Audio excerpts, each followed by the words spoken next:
and welcome to our series on the hard root CA rotation.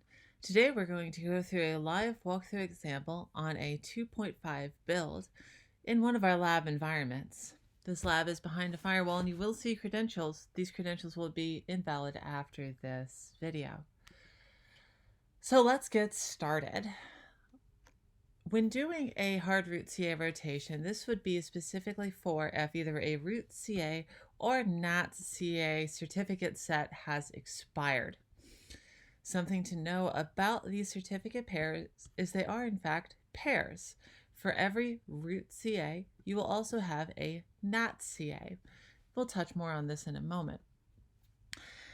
For the sake of this demonstration, we are going to have to set this lab up to experience a deleted root CA. So this would be the same as if a CA had expired. So let's go ahead and walk through the pieces we would do with a normal certificate rotation. As the beginning of our hard root CA is to generate a new root CA, mark the new root CA as active, and then regenerate non-configurables. Let's go ahead and get started. First thing we wish to do is target our environment on UAA. So as you can see, I'm currently logged into the box. I'll go ahead and clear that out. So we have targeted our UAA. Token owner get.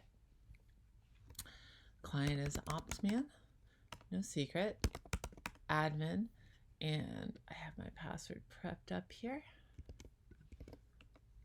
All right, so we can run UAC contacts. And we get back our tokens, and you notice there's a token type bearer. Most of our commands, and these will be snippets from the documentation, have UAA access token as a bearer. UAA access token. That would be this token here.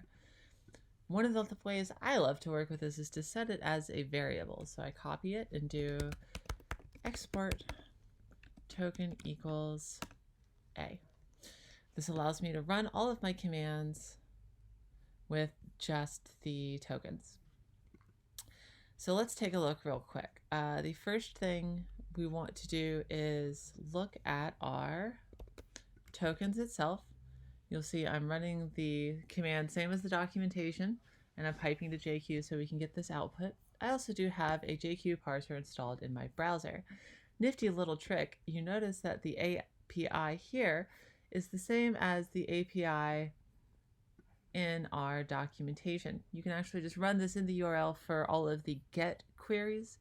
And if you install a JQ parser onto your browser, you get a nice pretty output. We'll utilize this as we're going forward.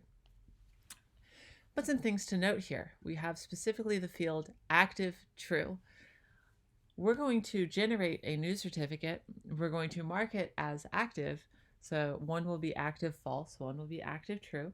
And then we're going to regenerate all of the non-configurables. So let's go ahead and get started. First thing we're going to do is generate a new certificate. So, whoops.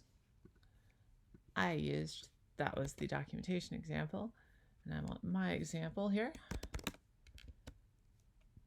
You'll notice with all of my commands as well, I add a dash verbose and a -K because I'm using self-signed certificates. So -K is skip SSL validation, and -V to give us a full output specifically so I can highlight HTTP status 200, which means that the command was successful. Now, if I look at our certificates again, we should now have two sets. So we'll see this over here. This was originally, and now I click refresh and look, we have two. You notice we have active equals false. Now, in a normal certificate rotation procedure, the active true CA1, I'm going to name this CA1 and NATS1 pair, CA2 and NATS2 pair. When doing the certificate rotation, you will, at this moment in time, do a full apply change with recreate all VMs to populate out this CA2 NATS2 pair. But being that we have a certificate expired situation, that will not work. I also wish to point out something here. So this is before I refresh. This was when we only had one root certificate. I only had one NATS pair. I'm going to go ahead and refresh. Now we have twos pairs. So this will relate to, I have two CA NATS pairs. So this is CA1 NATS1, CA2 NATS2, and you'll see NATS1 and NATS2. If, for example, this had expired, we would have just created NATS2 by running our generate command. And now we need to mark this as active. So when we recreate the VMs in round 2 of the certificate rotation procedure, or if we do our hard root CA, it populates out the NATS to our settings.json file correctly. But let's go ahead and do the next step, which is I need to mark this one as active. So let's see here. We will need the certificate GUID.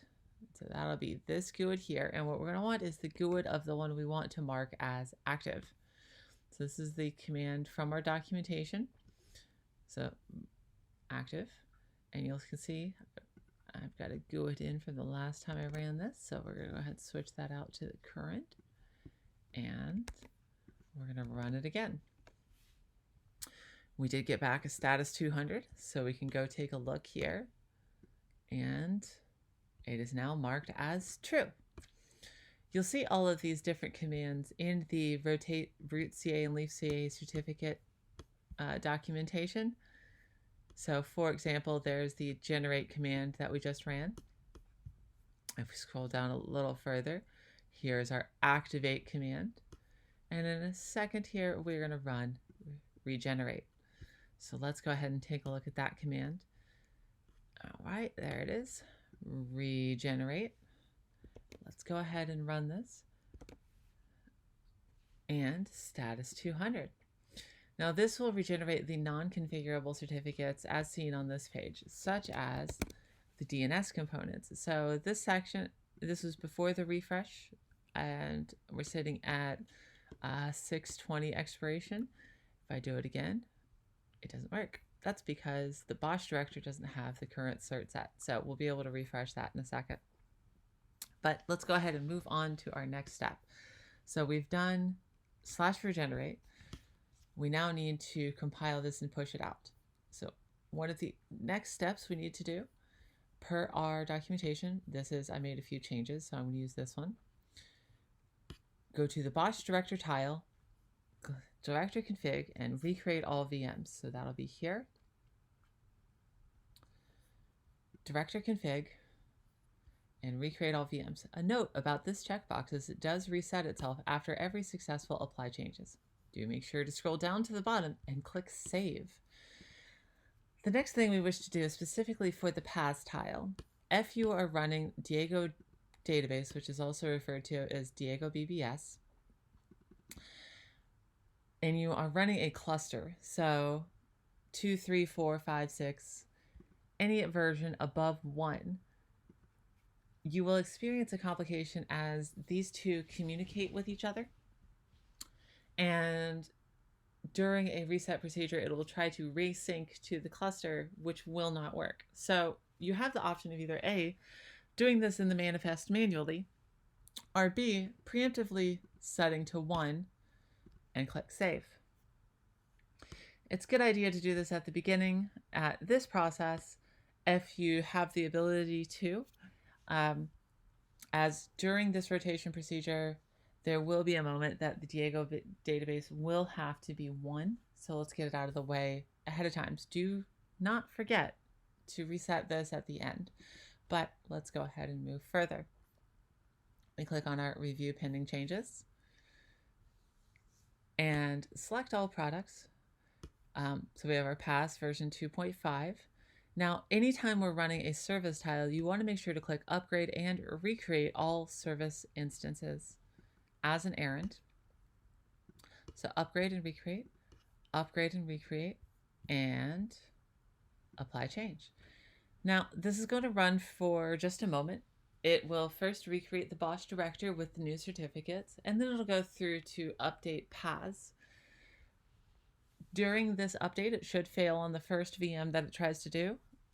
We should see that in a moment here. And I'm going to go ahead and pause this video for a moment. While this procedure takes place, we'll be back once it completes, or in this instance, fails. Do please be patient for just a moment.